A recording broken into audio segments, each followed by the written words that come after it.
C'est toujours très impressionnant de monter à la chair, au monde véritable. Surtout quand on vient d'une toute petite église comme Saint-Malo, ça fait quand même un peu... le contraste est énorme.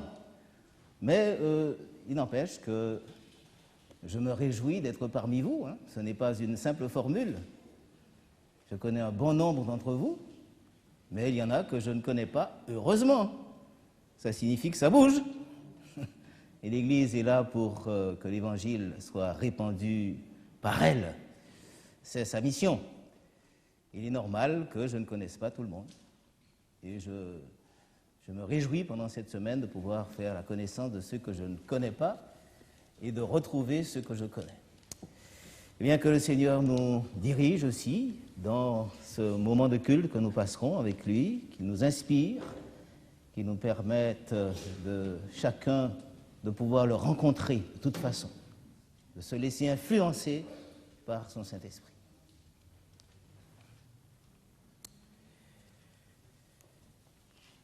Je remercie d'ailleurs Frédéric, du moins Christophe, pour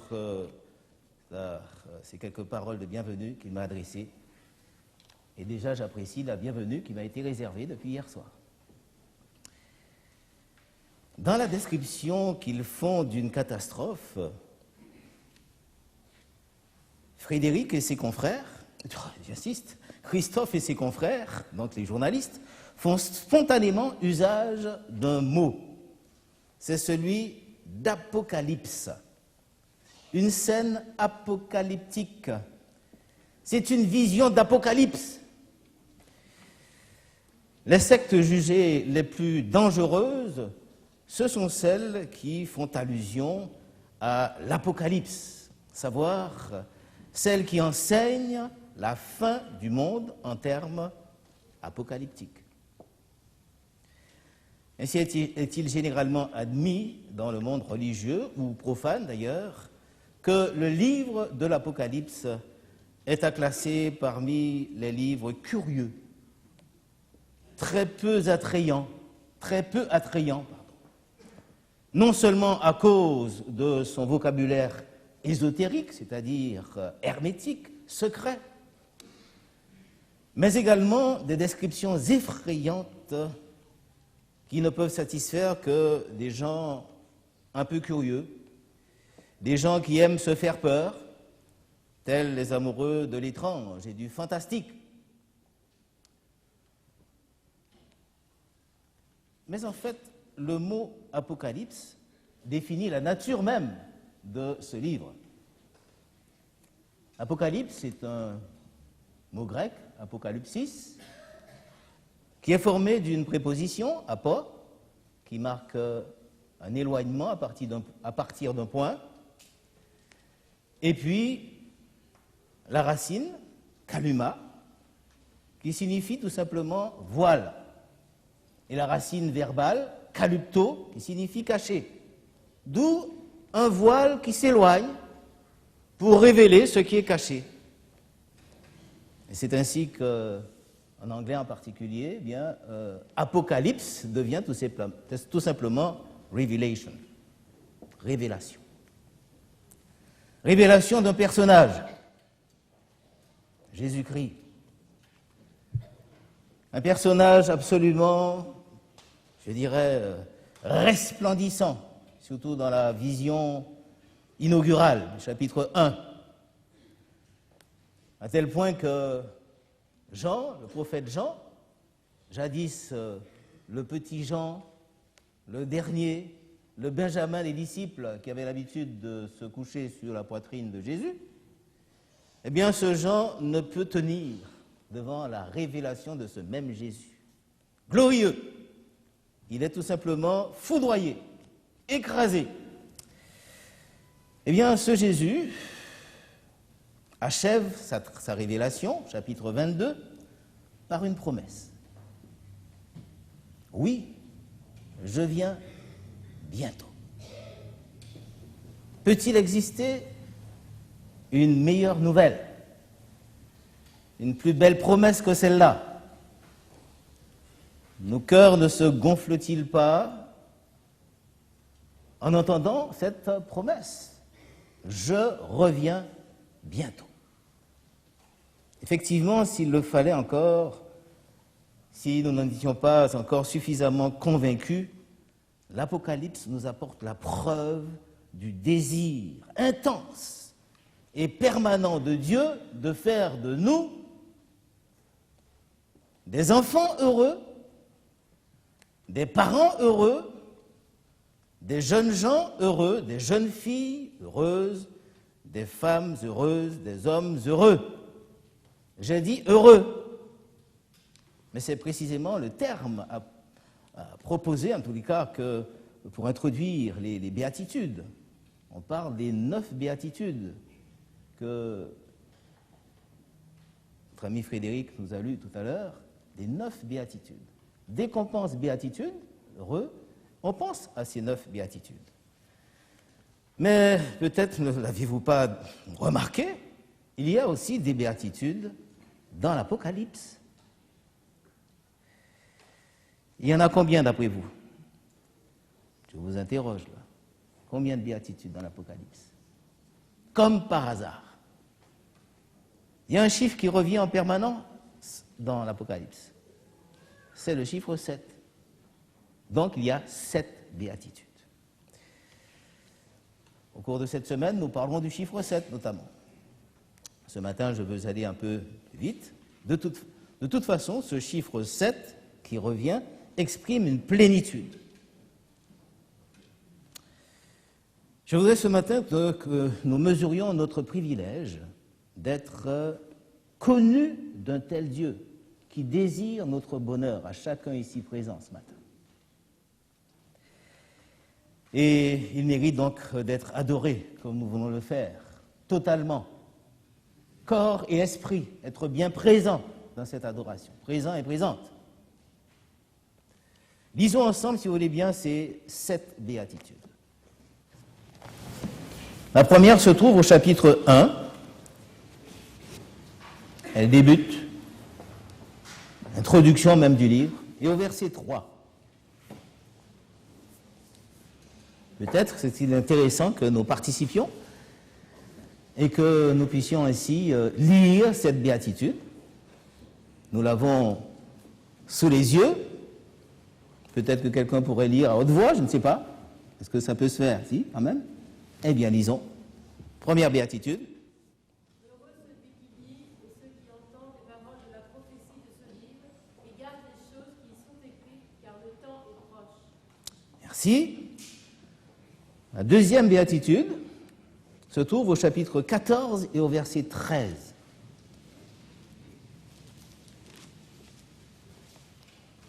Heureux dès à présent les morts qui meurent dans le Seigneur, afin qu'ils se reposent de leurs travaux, car leurs œuvres les suivent. Merci. La troisième se trouve au chapitre 16 et au verset 15. Heureux celui qui veille et qui garde ses vêtements, qui ne marche pas nu et que l'on ne voit pas sa nudité. Merci. La quatrième au chapitre 19 et au verset 9.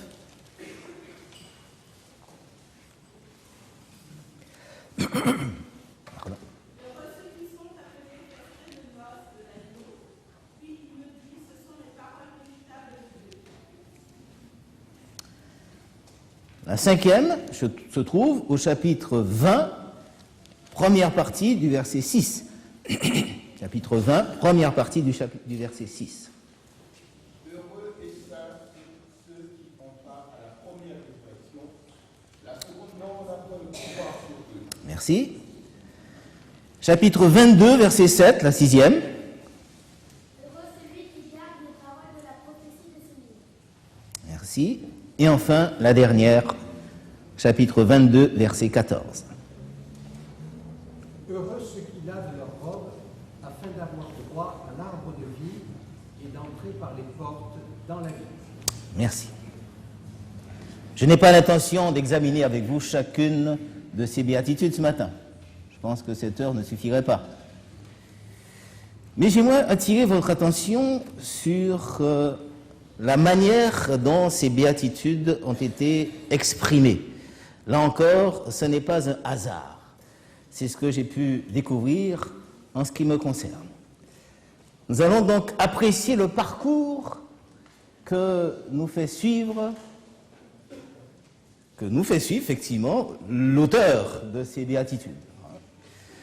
Donc ce sera un petit peu moins lisible, mais vous constatez quelque chose. Heureux celui qui lit et ceux qui entendent les paroles de la prophétie de ce livre et qui gardent les choses qui sont écrites, car le temps est proche. Vous constatez que cette première béatitude a un correspondant. Et ce correspondant, c'est la béatitude numéro 6. Heureux celui qui garde les paroles de la prophétie de ce livre. D'accord ? 1. Heureux ceux qui entendent les paroles de la prophétie de ce livre correspond à 6. Un correspondant. Heureux celui qui garde les paroles de la prophétie de ce livre. Voyez donc cette relation.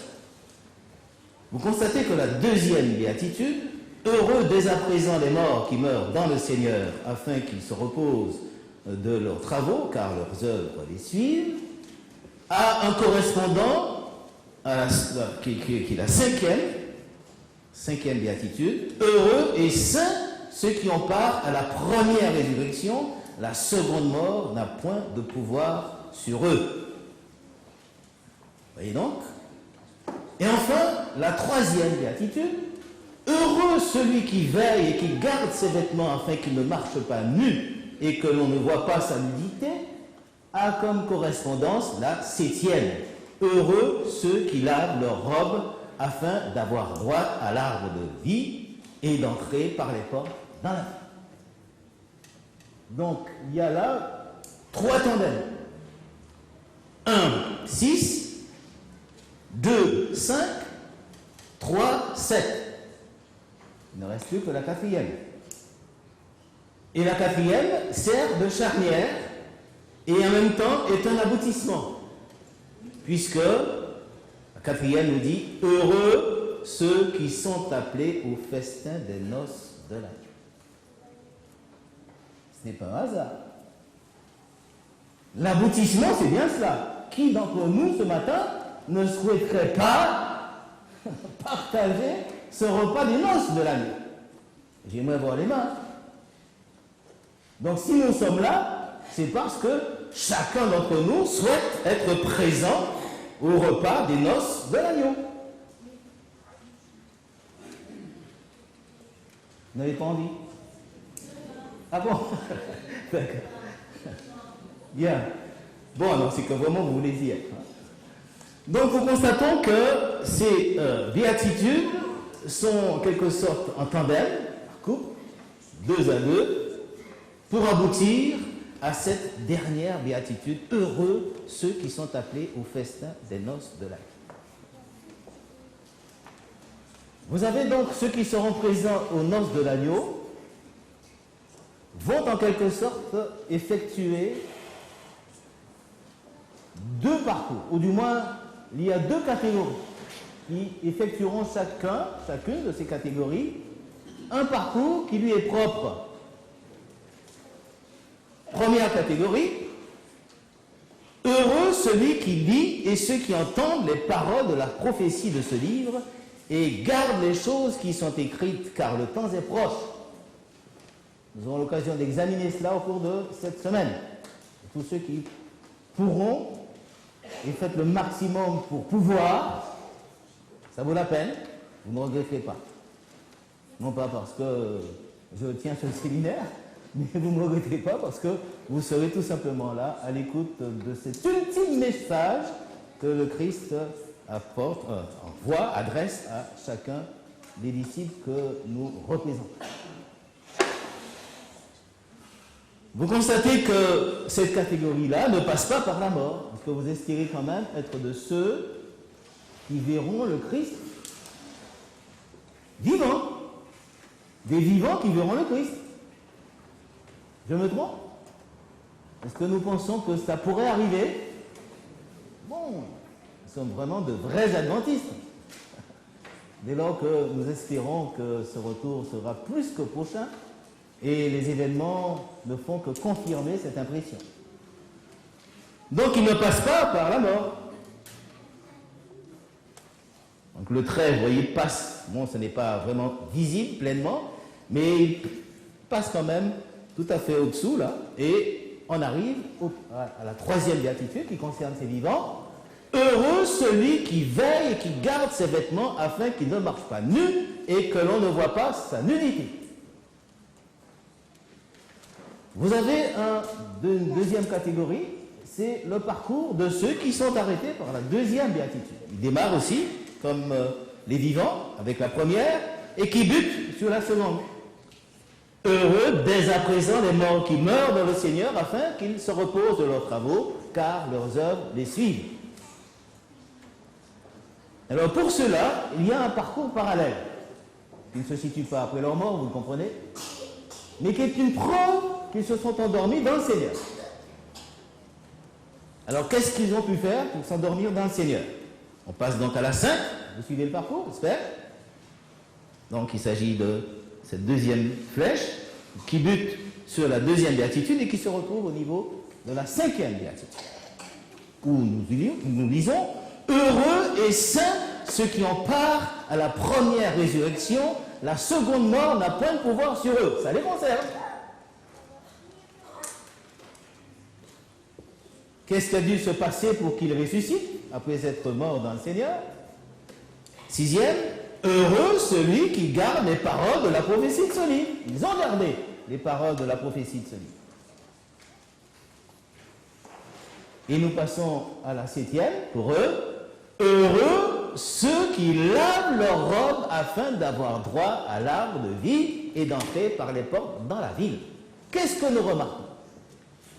Qu'il s'agisse de la troisième béatitude ou de la septième béatitude, ceux qui leur donnent accès au repas, c'est qu'ils ont fait quoi? Lisons la troisième.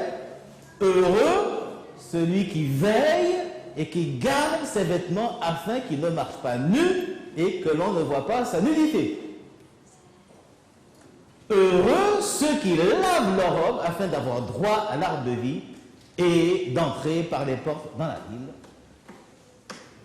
Il y a donc, que ce soit pour les vivants, que ce soit pour les morts ressuscités, il y a là en quelque sorte, je ne dirais pas barrière, mais il y a là une condition sur laquelle Dieu insiste, Jésus insiste. On doit être revêtu d'une robe et on doit laver cette robe. On est bien d'accord? Il faut avoir une robe et il faut laver cette robe. Il nous appartiendra ce matin de définir cette robe, d'une part. Qu'est-ce que cette robe? Dans le temps qui nous reste. Et en deuxième lieu, de savoir ce que signifie laver sa robe.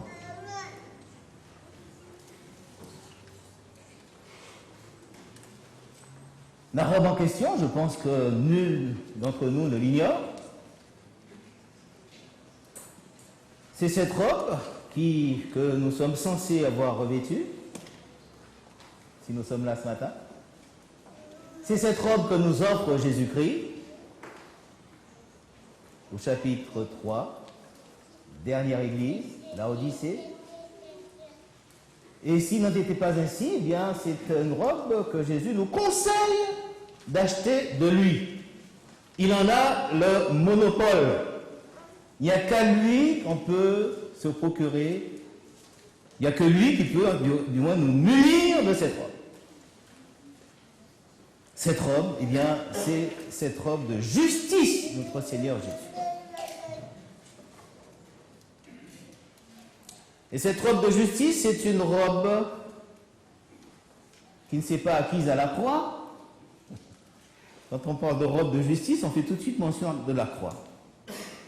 La robe de justice de Christ, c'est cette robe qui s'est acquise au cours, tout simplement, de sa vie. D'homme impeccable, sans péché. Ça ne peut que nous faire rêver, ça. Nous qui sommes imprégnés, immergés dans le péché. Nous respirons le péché. Péché, c'est notre affaire. On ne peut pas imaginer que quelqu'un ait pu vivre sans péché. Ni en pensée, ni en parole, ni en action. Et pourtant, le fait est là. Il l'a fait. C'est le seul homme juste devant Dieu, à l'égard de sa volonté exprimée, notamment dans ses commandements. Et ce Jésus, sans péché, seul juste, il nous fait une offre, mes amis. Pour ceux qui ont déjà eu l'occasion de prendre en considération cette offre, sur la croix, au moment où il meurt, il se livre à un troc avec nous. Il nous donne sa justice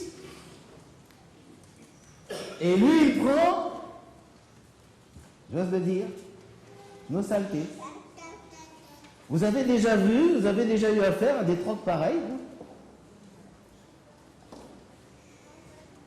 Il offre à chacun une robe impeccable et il prend sa robe absolument dégoûtante. On ne peut pas la décrire cette robe. Et chacun connaît la manière, a une idée de ce qu'est sa robe normale. Le troc se fait. Et Jésus nous dit qu'avec cette robe-là, Dieu nous voit, non pas tels que nous sommes, mais tels que nous serons de toute façon si nous voulons un jour être au repas des noces de son Fils Jésus. Nous sommes donc considérés comme justes. Alléluia, non? Comme ça. Si quelqu'un croit qu'il en est ainsi, Dieu le considère comme juste.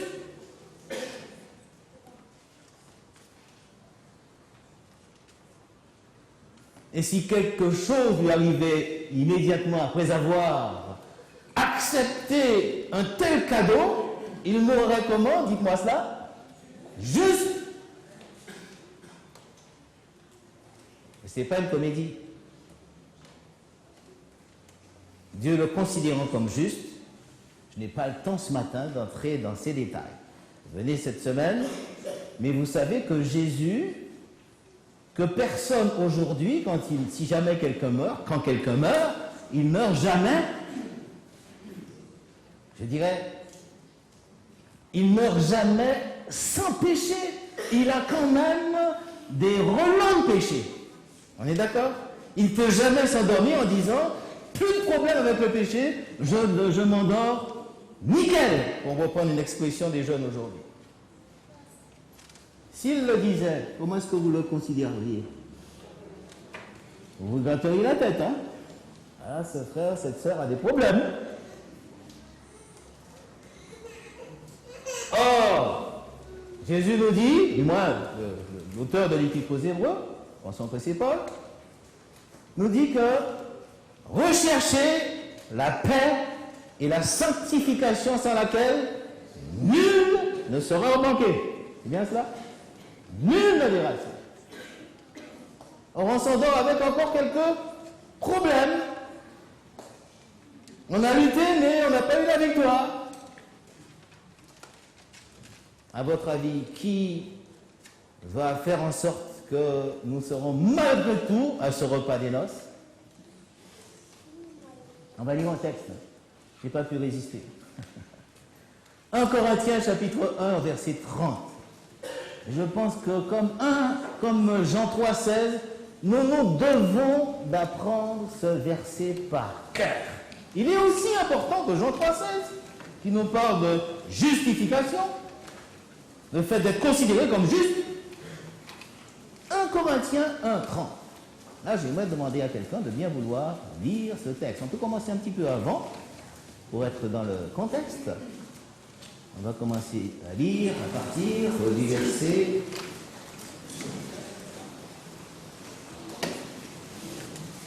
Verset 27.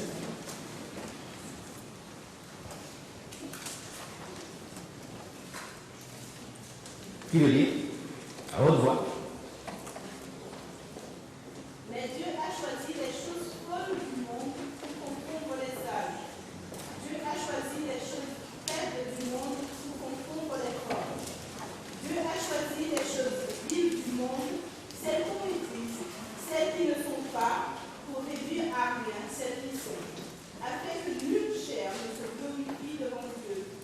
Or, c'est par lui que vous êtes en Jésus-Christ, qui, de par Dieu, a été fait pour nous sagesse, et aussi justice, sanctification et rédemption, afin, comme il est écrit, que celui qui se glorifie dans le Seigneur. Merci. Repensons-nous du verset 30. Jésus, par la volonté de Dieu, a été fait pour nous sagesse, justice. C'est ce que nous venons de voir, non? Il est notre justice. C'est sa robe qui nous offre. Et c'est cette robe-là dont il est question ici. Mais ici, il y a une seconde robe que l'on doit revêtir. C'est celle que nous trouvons toujours dans ce verset 30. Il a été fait pour nous comment également? Sanctification.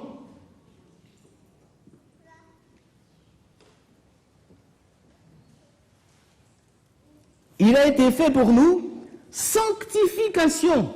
Ça signifie que je m'endors pas totalement sanctifié, malheureusement, en chantier. D'ailleurs, c'est un terme biblique aussi. Nous sommes le chantier de Dieu, dira l'apôtre Paul aux Corinthiens. On lit chant, en fait, ce n'est pas un chant, je dirais, à moissonner. Le terme qui est utilisé dans la langue originale, c'est « vous êtes le labourage de Dieu ». Labourage, ce n'est pas la moisson encore. Hein. Et puis vous êtes le bâtiment de Dieu. Là aussi, vous lisez cela toujours dans cette même épître aux Corinthiens. En fait, le terme, c'est « vous êtes en quelque sorte le chantier de Dieu ». C'est pour ça que j'ai utilisé ce terme. On est là, mais encore les échafaudages, là, et tout. Hein. Chantier de Dieu. Donc, nous mourrons en chantier. Nous mourrons en labourage encore. C'est bien cela? Ah, petit problème. Et il a été fait pour nous sanctification. C'est-à-dire que ce qui manque à la totale sanctification, à ma totale sanctification, quand je m'endors ainsi dans le Seigneur, qui complète? Je suis en chantier à 30% de sanctification. Je prends un exemple. Or, il me faut 100% pour paraître devant Dieu. C'est bien cela. Sinon, je ne paraîtrai pas devant Dieu. Qui est-ce qui ajoute les 70%, dites-moi? On n'a pas envie de faire des bons au plafond, même s'il est très élevé. Mais c'est incroyable, mais c'est cela, mes soeurs et mes frères. Sinon, qu'est-ce qui va se passer?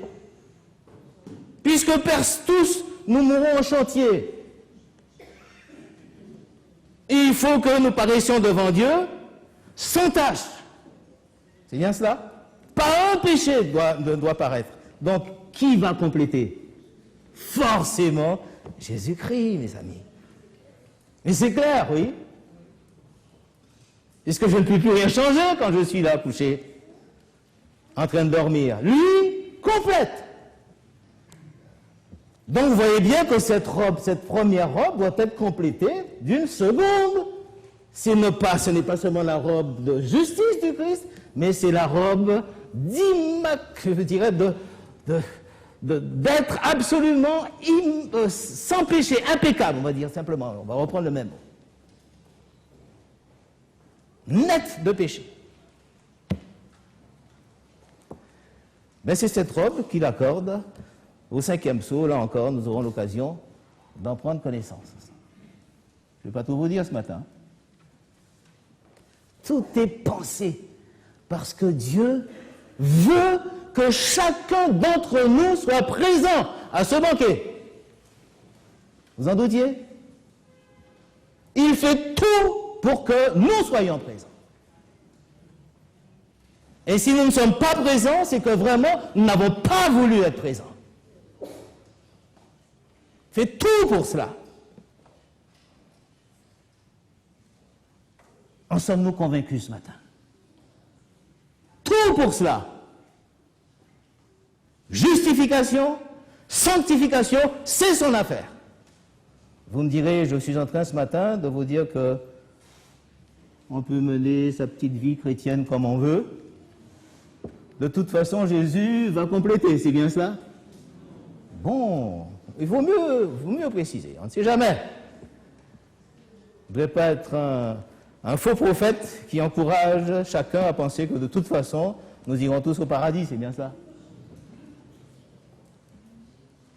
Il s'agit de ceux qui sont conscients de leur état et qui souffrent de cet état et qui chaque jour se mettent au bénéfice de cette grâce sanctifiante de Jésus-Christ.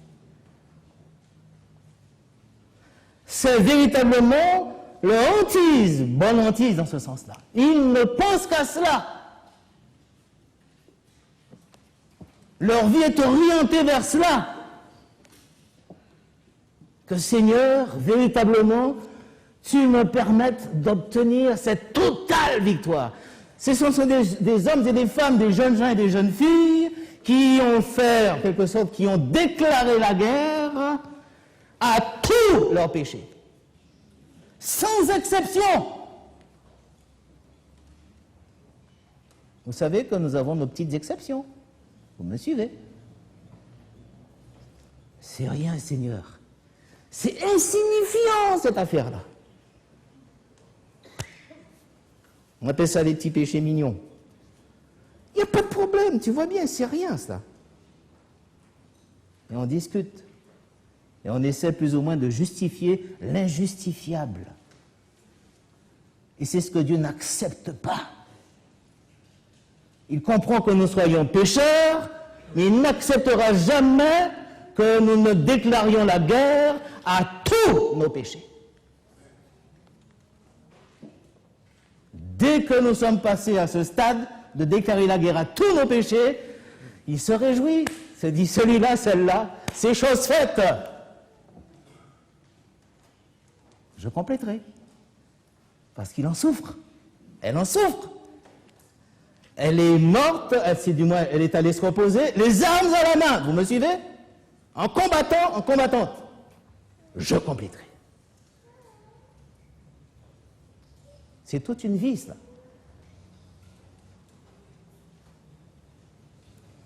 Vous avez un exemple?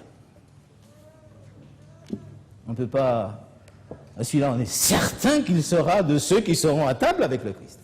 C'est ce fameux larron sur la croix. Vous vous souvenez?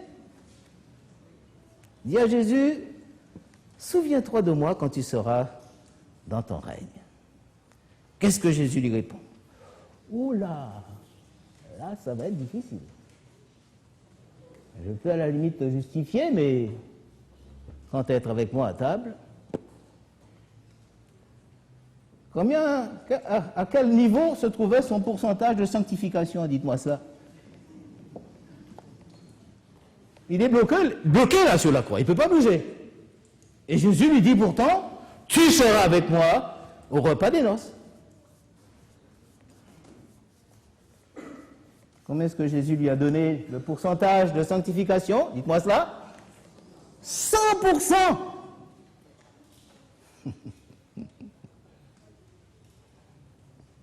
Parce que Jésus voit bien qu'il n'a pas eu l'occasion de vivre avec lui une vie de sanctification. Donc ce sera 100%.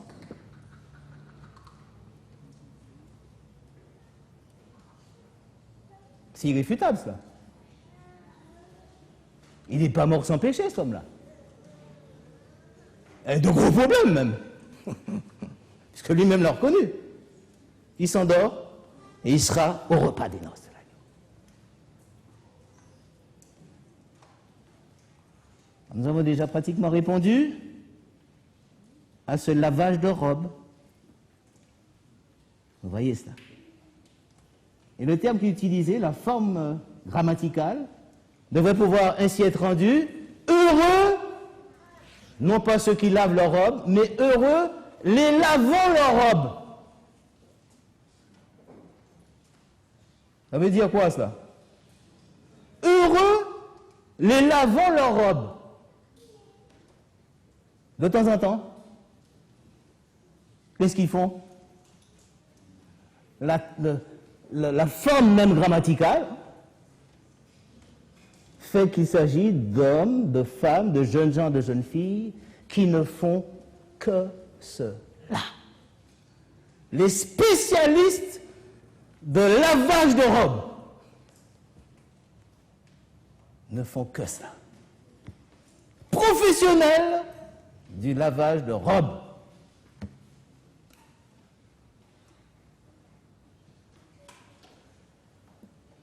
Mais ça signifie vous l'avez compris, et je terminerai avec cela, parce que je ne veux pas prolonger. Ça signifie que nous ne sommes pas en mesure, nous ne sommes pas capables de laver notre robe, celle que nous recevons en Jésus-Christ. Aucun d'entre nous n'est capable de se sanctifier, nous sommes d'accord. Il s'agit bien de l'œuvre de Dieu à travers son Saint-Esprit, c'est bien cela, jour après jour. Quel est le problème avec nous? Le problème avec nous, c'est que nous sommes toujours en train de demander le Saint-Esprit, c'est bien cela? Pour faire son travail de transformation. C'est un peu vexant, hein? Parce qu'il est là pour cela. Et on le demande.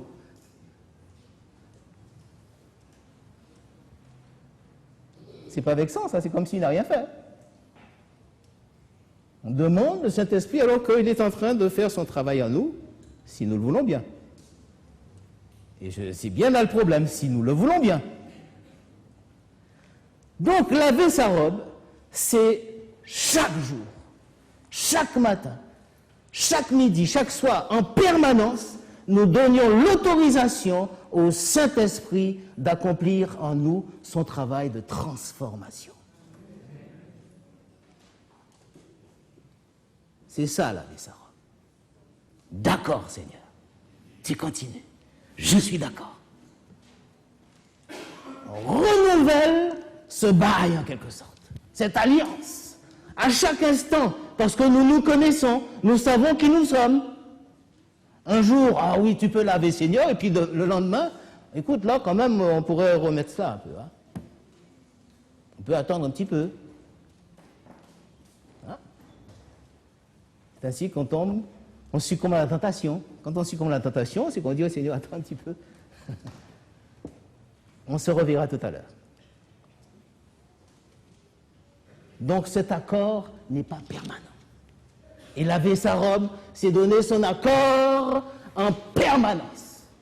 Quoi que cela nous coûte. Frustré peut-être du péché non accompli, mais heureux après cette frustration. N'est-il pas vrai?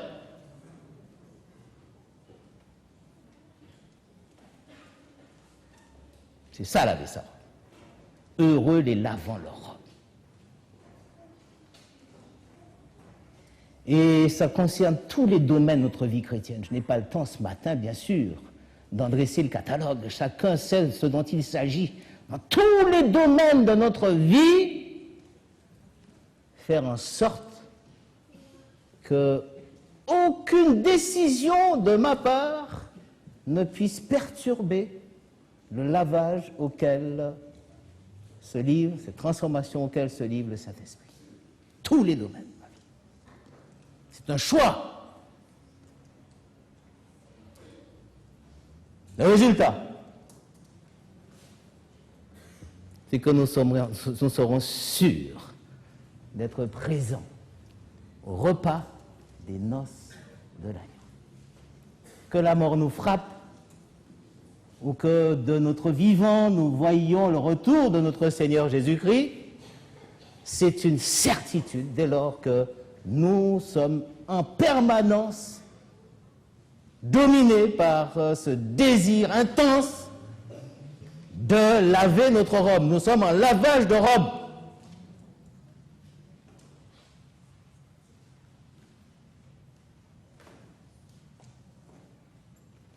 Que le Seigneur nous vienne en aide. Qu'il permette à chacun, à chacune d'entre nous ici présents de comprendre ce que Dieu attend de lui, attend d'elle, et ce qu'elle et ce que lui peut attendre de Dieu. Pour que notre vie chrétienne devienne effective.